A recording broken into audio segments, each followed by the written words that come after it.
passion que nous a transmis nos grands-mères avec Émilie a toujours dicté avec spontanéité et sincérité en fait, notre chemin vers le végétal.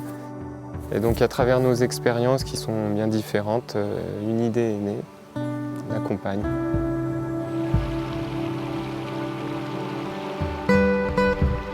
La campagne, elle reflète notre philosophie de vie et du métier qu'on souhaite. Donc elle réunit 3 activités, une pépinière, une activité de paysage et une activité d'animation, de pédagogie. Nos productions, elles sont conduites sous serre qui est non chauffée. On sème ou bouture d'abord dans la serre et après les plantes sont toute l'année dehors. Elles résistent mieux à la sécheresse, mieux au froid, mieux aux maladies. Elles sont plus résistantes. Elles poussent un petit peu plus lentement par contre, mais elles ne sont pas forcées, on va dire en fait. Le jardin pédagogique, c'est le lieu où on propose de vous accueillir vraiment pour vous montrer le potentiel des plantes, aussi bien dans l'ornemental que dans l'utilisation. Ici par exemple,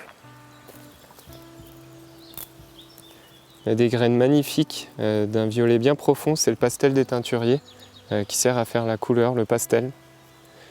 Là je suis entouré d'une agastache qui aide pour les problèmes de digestion et plein d'autres. C'est des plantes qui sont ouvertes à aller dans vos jardins et que vous pouvez aussi utiliser très simplement.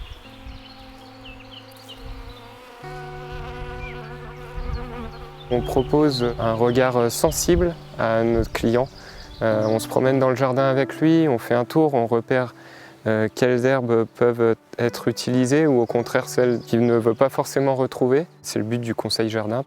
C'est aussi possible pour les collectivités, c'est-à-dire que les jardiniers qui font les espaces verts dans les communes peuvent être accompagnés et auquel cas reconnaître ce qu'ils peuvent laisser d'une année sur l'autre, faire des économies aussi bien d'eau, d'énergie. Voilà, c'est un format qu'on a imaginé pour vous et vraiment dans l'intention de partager nos connaissances.